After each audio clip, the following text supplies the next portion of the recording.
Hello, good evening to all students.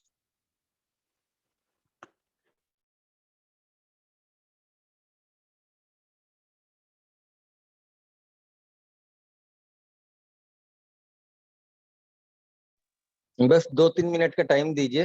Actually मैं अभी भी घर पहुंचा हूं, बस मैं ले रहा हूँ, क्लास ले रहा हूँ।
Good evening.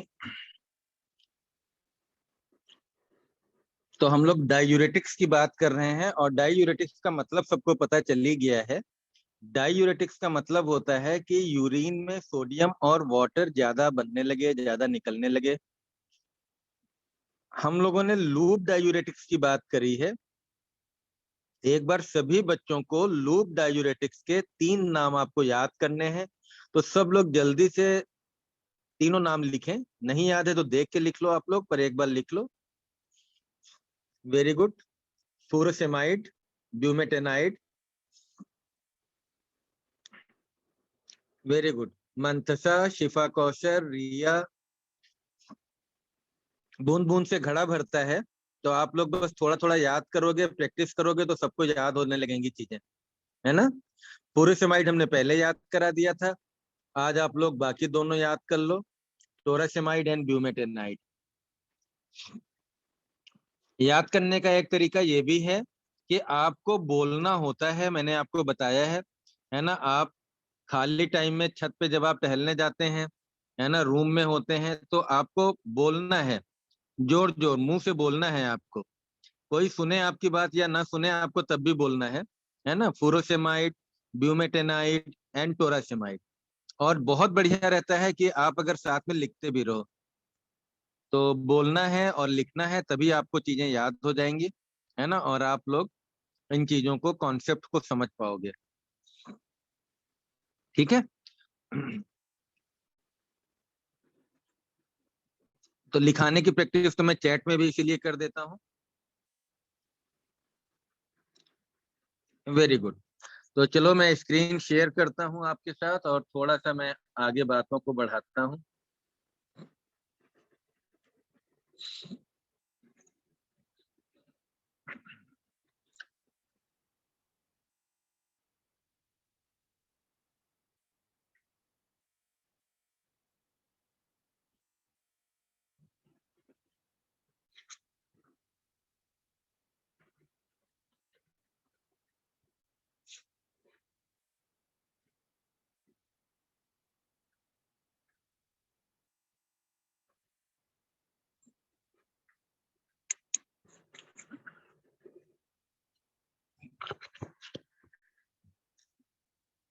ठीक है। तो ये डायूरेटिक्स हम लोगों ने पहले दिन पढ़े थे, और ये अभी आप लोगों ने बताया कि हाई इफिकेसी डायूरेटिक्स आपके पास ये 3 है: फुरोसेमाइड, ब्यूमेटेनाइड एंड टोरासेमाइड। ठीक है। फिर हमने आपको बताया था कि मीडियम इफिकेसी में आप अगर ज्यादा ना याद करें, तो कम से कम ये थायाजाइड वर्ड याद कर लें, है ना। थायाजाइड, थायाजाइड लाइक्स जो है होते हैं, जैसे यहाँ पे आप देखो थायाजाइड है, यहाँ पे थायाजाइड है, यहाँ पे थायाजाइड है, राइट। तो थायाजाइड अगर आप याद रखेंगे तो आपको थोड़ा सा आसानी रहेगी।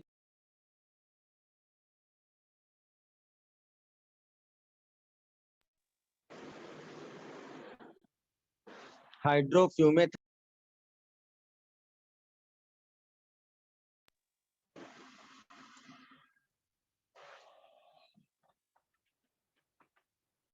एंड बेंजथायाजाइड, बेंजथायाजाइड।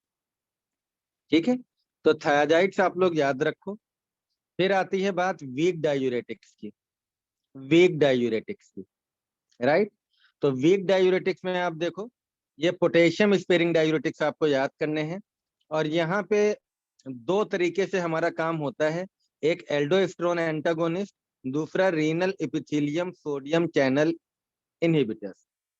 लेकिन आपको बहुत डिटेल में याद करने की जरूरत नहीं है, आप सीधे सीधे पोटेशियम स्पेयरिंग डायूरेटिक्स सैटरडे याद कर लो। और एस से आपको पता है क्या है, स्पाइरोनोलैक्टोन। ए से आप लोग याद कर लो एमिलोराइड। और टी से आप लोग याद कर लो ट्राई एमेट्रीन। ठीक है, तो पोटेशियम स्पेयरिंग डायूरेटिक्स जब भी हम आप लोगों से पूछें, है ना, तो आप लोग इसको तीन नाम कम से कम बताने हैं, स्पाइरोनोलैक्टोन, एमिलोराइड एंड ट्राई एमेट्रीन। ये नाम याद करने इसलिए भी इंपॉर्टेंट होते हैं कि जब आप ट्रीटमेंट में देखते हैं तो ये दवाइयां आपको मिलेंगी, कॉम्बिनेशन में मिलेंगी, है ना। स्पाइरोनोलैक्टोन सबसे ज्यादा कॉमन है, इसलिए ये मैं सबसे पहले याद करा देता हूँ। बाकी एमिलोराइड एंड ट्राइएमेट्रिन भी आपको याद करनी है। ठीक है, तो एक बार चैट सेक्शन में आ जाओ, क्योंकि एक कॉल आ रही थी तो इसके बाद आवाज गड़बड़ हो जाती है। तो आपको आवाज साफ आ रही है या नहीं? आवाज साफ आ रही है ना सबको? ठीक है, क्लियर है सबको, वेरी गुड, बहुत बढ़िया। तो आज हम लोग एक और डायूरेटिक्स की बात करेंगे, है ना, और वो है मैनिटॉल। आज हम लोग मैनिटॉल की बात करने वाले हैं।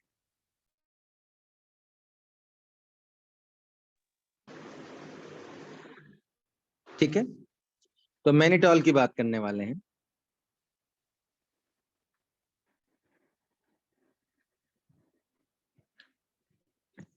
आप लोग 1 मिनट का हमें टाइम दो, क्योंकि कॉल एक दो आ रही है व्हाट्सएप पे, शायद बहुत सारे बच्चे ब्लॉक हैं, वो क्लास नहीं कर पा रहे हैं आज, है ना। तो मैं एक बार जरा रिप्लाई कर दूं सबको, अदरवाइज वो परेशान करते रहेंगे क्लास में।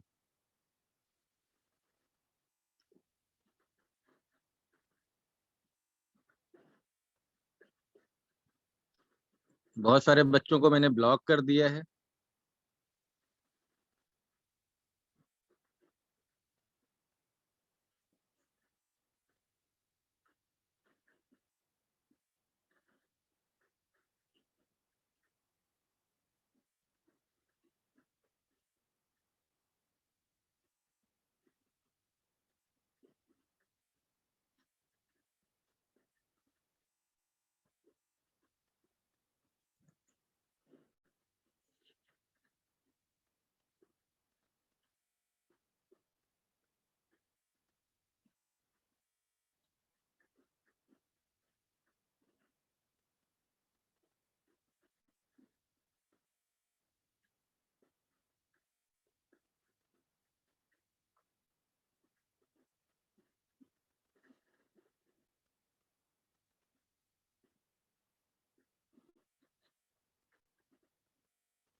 हाँ, यस।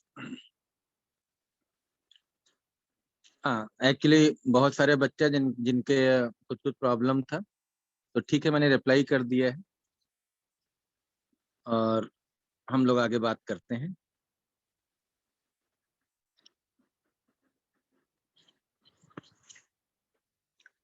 तो बात करते हैं ऑस्मोटिक डाययूरेटिक्स की।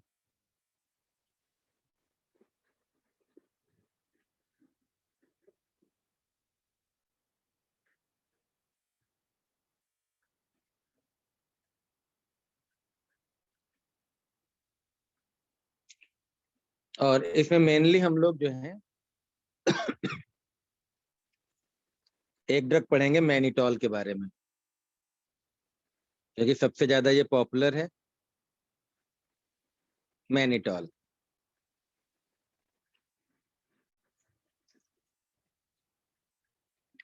तो पहला पॉइंट आप लोग समझ लो, ऑस्मोटिक डाययूरेटिक काम कैसे करते हैं।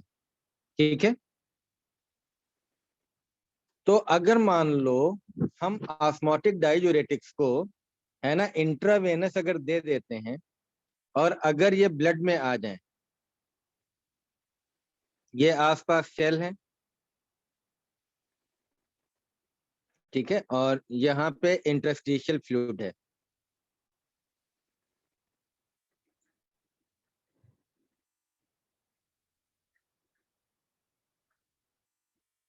और आपने क्या करा, यहाँ पे ऑस्मोटिक डाययूरेटिक दे दिया, मैनिटॉल दे दिया।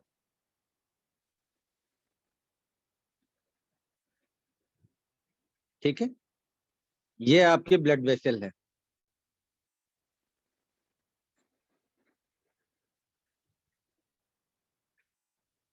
ये क्या है, आपकी ब्लड वेसल है। ठीक है, मैनिटॉल। अब आपने क्या करा, अगर हम मैनिटॉल दे देते हैं तो इसकी वजह से, मैनिटॉल होता क्या है, ये इनर्ट सब्सटेंस है, यहाँ पे मैं लिख देता हूं, inert, pharmacologically inert substance.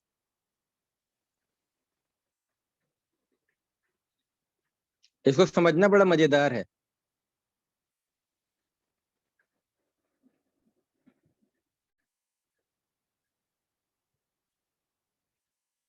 which reduces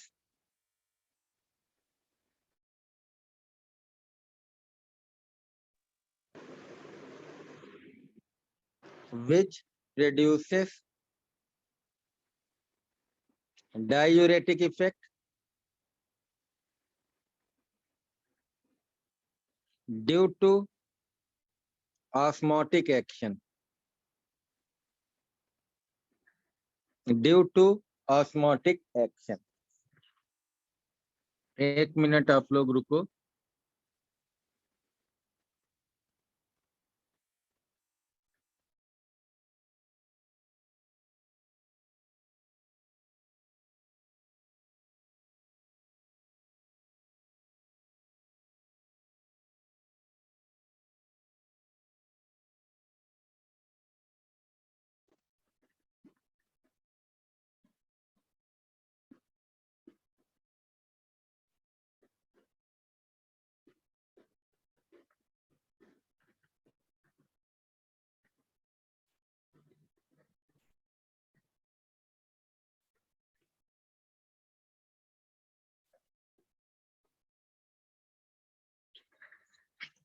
हाँ, आपको आ रही आवाज, आ रही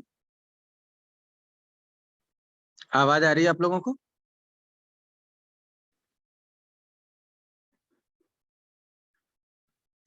ठीक है। जिन स्टूडेंट्स को प्रॉब्लम हो रही है, अगर आपके कोई फ्रेंड हैं या आपके जूनियर या सीनियर, तो बोल देना कि वो लोग सब लोग व्हाट्सएप करके एक बार क्लियर कर लेंगे, है ना, जहाँ जहाँ पे प्रॉब्लम्स हैं तो वो लोग एक बार व्हाट्सएप करके सब बात कर लेंगे। ठीक है, तो जो भी समस्या है वो सब सॉल्व कर दी जाएंगी। ठीक है, मैंने अभी सिम कार्ड ऑफ कर दिया है, क्योंकि इतने बार बार फोन आ रहे हैं ना, तो फिर क्लास डिस्टर्ब हो रही थी, तो मैंने अपना सिम ऑफ कर दिया है।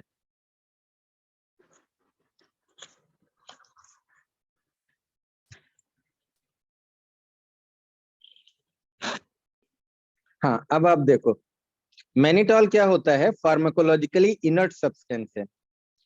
अब ये कुछ नहीं करेगा, लेकिन ये बहुत कुछ कर देगा। कैसे कर देगा?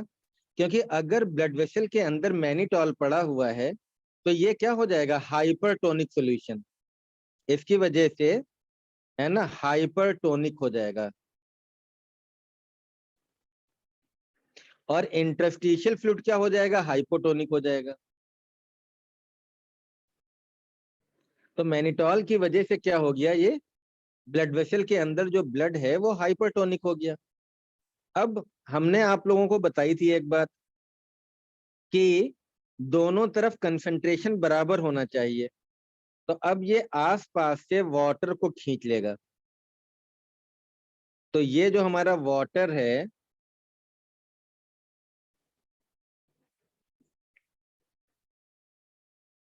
ठीक है, तो ये वाटर इंटरस्टिशियल फ्लूइड से खींच खींच के ब्लड वेसल के अंदर आने लगेगा। आ रही बात समझ में? और इसकी वजह से क्या होगा, आसपास का जो ईडिमा है वो हमारा रिड्यूस हो जाएगा। अगर आपसे पूछे ना कोई, ईडिमा की डिफिनीशन भी मैं आपको बता देता हूँ। सूजन आ जाती है तो क्यों आ जाती है? तो सूजन इसलिए आती है क्योंकि ये जो इंटरस्टिशियल फ्लूइड है, जो सेल के दो सेल्स के बीच बीच में रहता है, अगर ये इंटरस्टिशियल फ्लूइड बढ़ जाए किसी भी वजह से, तो हमारे शरीर में सूजन आ जाती है। तो एडिमा क्या होता है, अगर आपसे कोई पूछे तो आप बता सकते हो, एक्सेस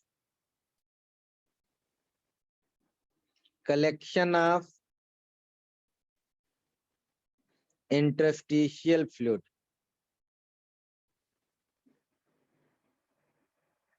ठीक है, तो मैनिटॉल क्या करेगा, है ना, मैनिटॉल हमारा वाटर को खींच के ब्लड वेसल के अंदर ले आएगा, और इसकी वजह से क्या होगा, एडिमा हमारा रिड्यूस हो जाएगा। आ रही बात समझ में?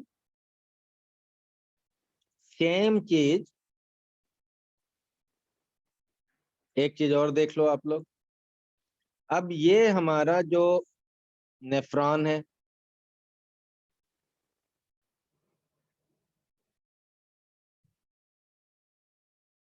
छोटा सा बना देते हैं।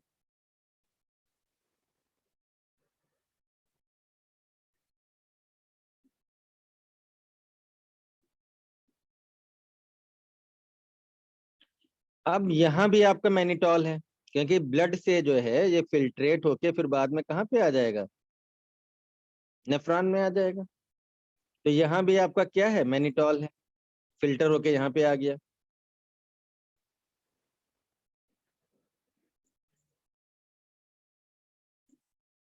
तो मैनिटॉल की वजह से यहाँ भी हाइपरटोनिक हो जाएगा। अब आप देखो, यहाँ से आपका वाटर रीअब्जॉर्ब होता रहता है,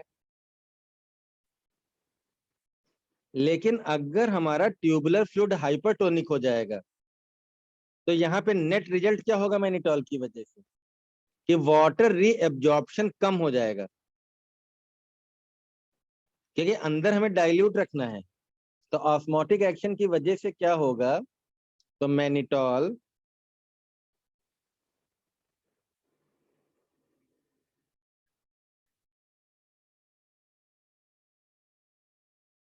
decreases tubular water and electrolyte reabsorption.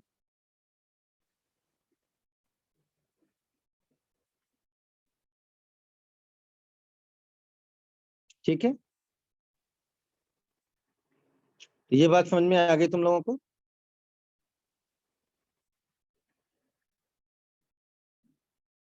और अगर यह है वाटर का रीअब्जॉर्प्शन कम हो जाएगा तो यहाँ पे हमारा क्या होगा, ज्यादा वाटर निकलेगा, मोर वाटर। और मोर वाटर का मतलब क्या हो गया, डायूरेटिक एक्शन हो गया।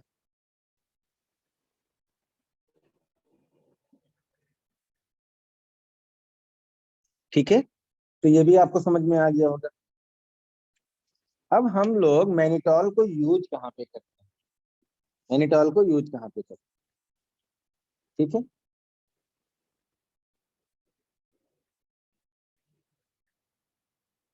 तो नीचे मैं लिखता हूँ usage of mannitol.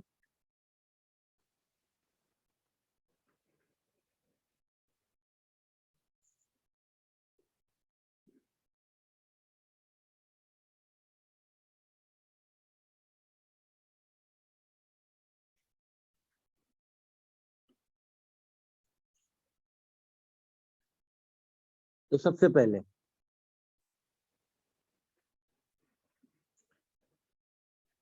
To decrease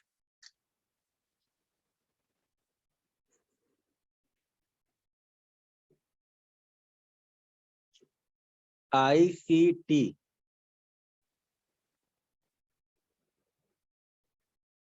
है ना, ICT हम लोग बोलते हैं इंट्राक्रैनियल टेंशन,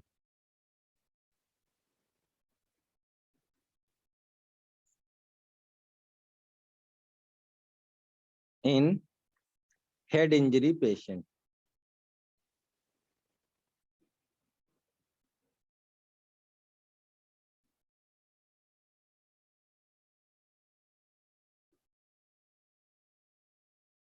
ठीक है, या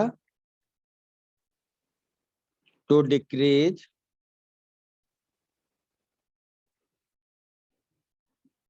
इंट्रा IOT, IOT हम लोग बोलते हैं intraocular tension in glaucoma.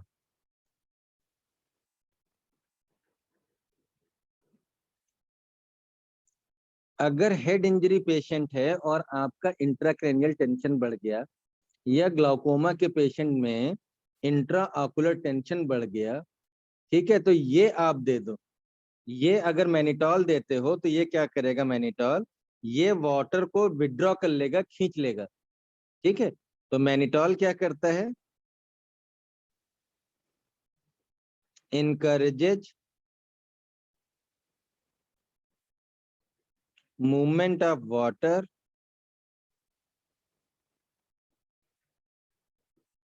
From brain parenchyma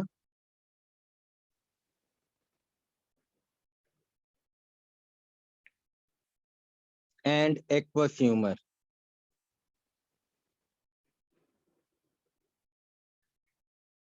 ठीक है, तो मैनिटॉल क्या करेगा, ऑस्मोटिक एक्शन की वजह से, है ना, पेरेन्काइमा से या एक्वस ह्यूमर से पानी को खींच लेगा, तो इंट्राक्रैनियल टेंशन कम हो जाएगा। IOT है तो IOT कम हो जाएगा।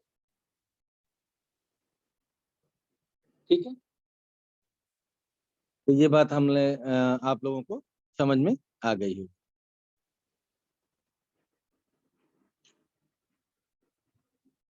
अब आप देखो, एक और ड्रग के बारे में हम लोग बात करने वाले हैं, वो है कार्बोनिक एनहाइड्रेज इनहिबिटर्स।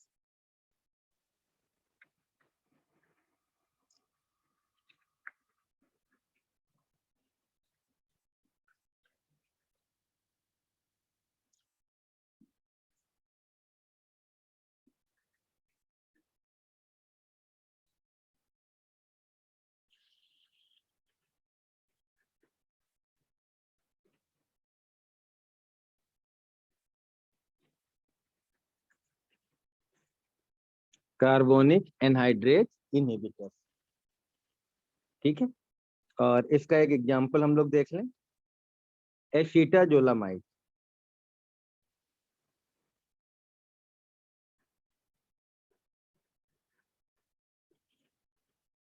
एसीटाजोलामाइड, ठीक है, इसकी क्या क्या खास बात है मैं आपको ये बता देता हूँ, बहुत डिटेल में नहीं पढ़ना है। क्यों नहीं पढ़ना है डिटेल में, क्योंकि पहली बात, रेयरली यूज्ड एज डायूरेटिक्स। मतलब इसको हम लोग डायूरेटिक के चैप्टर में तो पढ़ रहे हैं, लेकिन डायूरेटिक की तरह इसको हम लोग ड्रग को ज्यादातर यूज नहीं करते। ठीक है, और अगर एक लाइन में आपसे बताएं तो आप ऐसे समझो कि हमारी बॉडी में पानी है एंड कार्बन डाइऑक्साइड, ये दोनों मिल के बनाते हैं H2CO3, और H2CO3 फिर हमारा डिसोसिएट हो जाता है H+ एंड बाइकार्बोनेट आयन। ठीक है, और यहाँ पे आपका होता है carbonic anhydrase enzyme, CFR, carbonic anhydrase.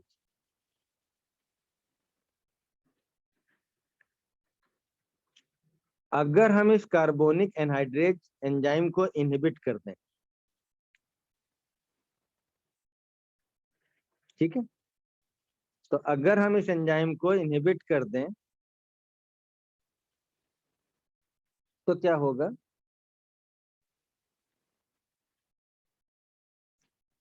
ये बाइकार्बोनेट एक्चुअली अगर देखा जाए तो इसका थोड़ा सा मैकेनिज्म ऑफ एक्शन कॉम्प्लेक्स है, उतना आसान नहीं है जितना हम बता रहे हैं, है ना।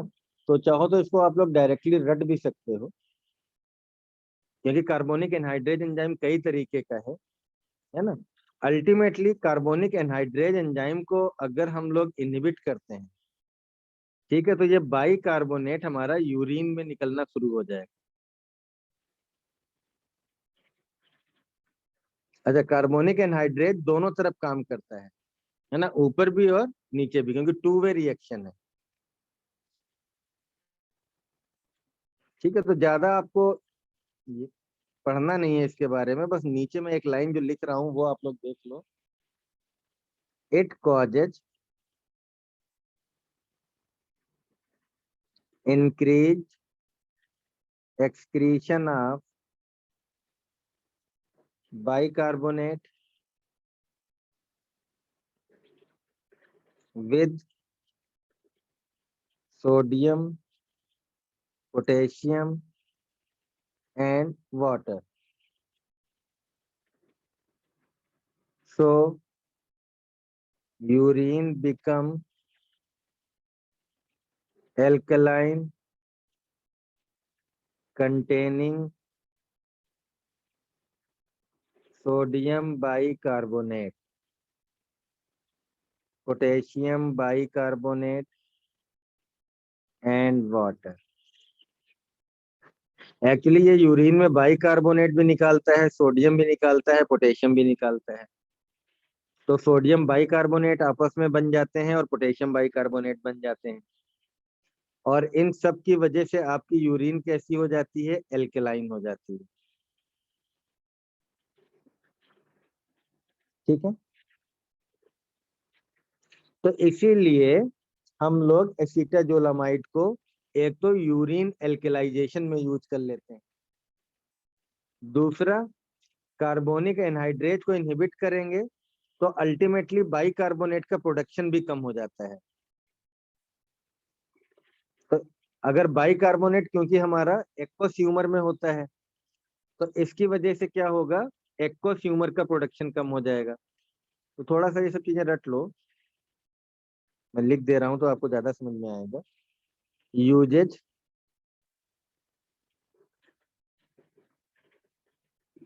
तो हमने बताया ना कि डायूरेटिक की तरह तो यूज नहीं करना है, तो कैसे यूज करते हैं? तो एक तो हम लोग यूज करते हैं इन ग्लाउकोमा।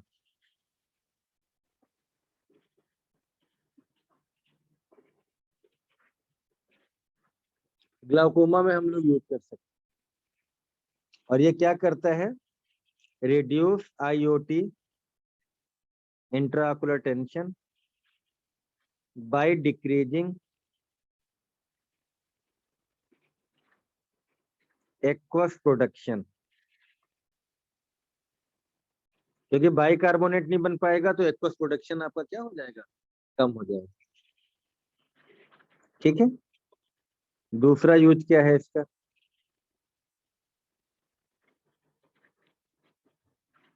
तो सेकंड यूज है to एल्केलानाइज urine.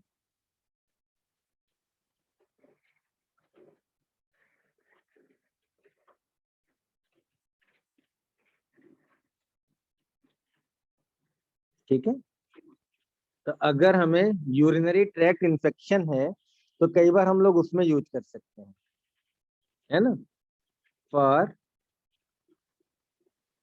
Urinary tract infection.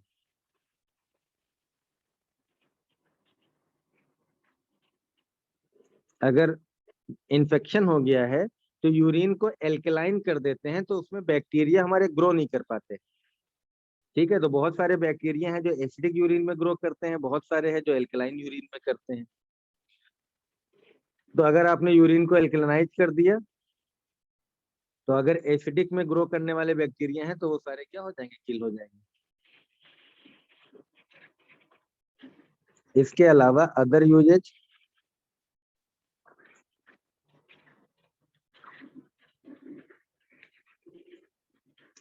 इसको हम लोग एपिलेप्सी में भी दे सकते हैं। एपिलेप्सी में कॉमन ड्रग नहीं है ना, पर यूज कर लेते हैं। और माउंटेन सिकनेस में,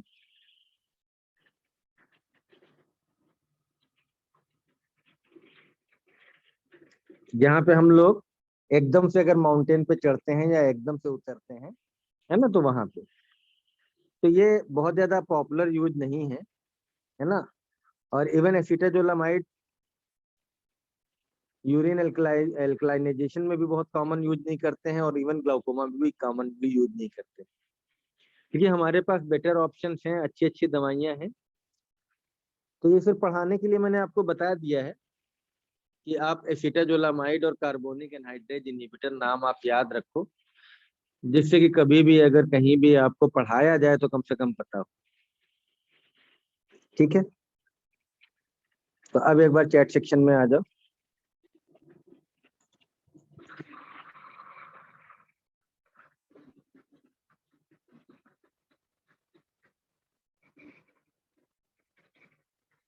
हाँ, आवाज आ रही सबको?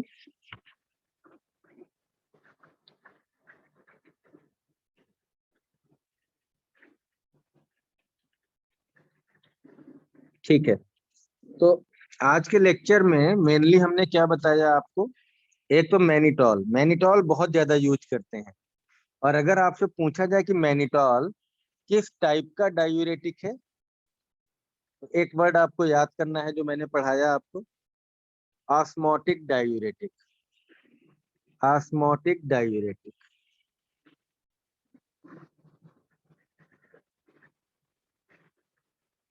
और मेनली इसको हमने बताया कि हेड इंजरी पेशेंट में यूज करते हैं कि आसपास जो ईडिमा हो गया है वो खत्म हो जाए। तो हेड इंजरी के पेशेंट्स में हम लोग यूज करते हैं। इवन ग्लाउकोमा, ग्लाउकोमा में हमारे पास बढ़िया ड्रग्स हैं, तो ग्लाउकोमा में उतना काम का नहीं है।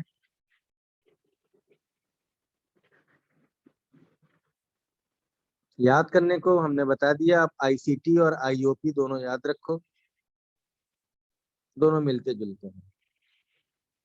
एक ड्रग हमने बताया आपको जो carbonic anhydrase inhibitor, carbonic anhydrase enzyme को इनहिबिट कर देती है, एसिटाजोलामाइड। तो ये पढ़ाने के लिए मैंने पढ़ा दिया है, तो ये आप लोगों को याद रखना है। ठीक है, तो कल हमारा डायूरेटिक पे लास्ट लेक्चर होगा, जिसमें हम लोग एंटी डायूरेटिक की बात करेंगे, वैसोप्रेसिन, डेस्मोप्रेसिन। और उसके बाद फिर हम लोग एक और फिर बीमारी रह जाएगी, हार्ट फेल्योर, है ना, उसको हम पैथो फार्मा कंबाइन करके पढ़ाएंगे। और फिर एंटीबायोटिक हमें शुरू करना है, क्योंकि एंटीबायोटिक का बहुत सारे बच्चे इंतजार कर रहे हैं। राइट, तो आज इतना ही रखते हैं। चलो, क्वेश्चन आंसर सेशन हम लोग कर रखेंगे। इंफीरियर एमआई के ट्रीटमेंट में जीटीएन यूज करते हैं। तो रिया, एक्चुअली जीटीएन को यूज करने में हमें ब्लड प्रेशर इंपॉर्टेंट सिस्टम होता है, और अगर हाइपरटेंशन का पेशेंट है, ब्लड प्रेशर ज्यादा है, तब तो यूज कर सकते हैं। अगर हाइपोटेंसिव पेशेंट है तो हम लोग यूज नहीं करते। तो मेन हमारा ब्लड प्रेशर से रिलेटेड है। बाकी आपको जो है मेडिसिन में सर डिटेल में बताएंगे, क्योंकि यहाँ पे बेसिक्स हम लोग केवल पढ़ते हैं। हाइपोटेंशन का एज सच कुछ नहीं है सलमान, तो हाइपोटेंशन का मैं देख लूंगा। एज सच हाइपोटेंशन में कुछ करना नहीं होता, बॉडी हमारी अडॉप्ट कर लेती है। ठीक है, तो जो भी है वो मैं आपको, प्रिवेंटिव कुछ मेजर्स होते हैं तो वो हम आपको बता दें। ठीक है, चलो तो okay, bye bye, good night. जो बच्चे क्लास नहीं कर पाए हैं उन लोगों से बोल देना, वो लोग व्हाट्सएप कर देंगे।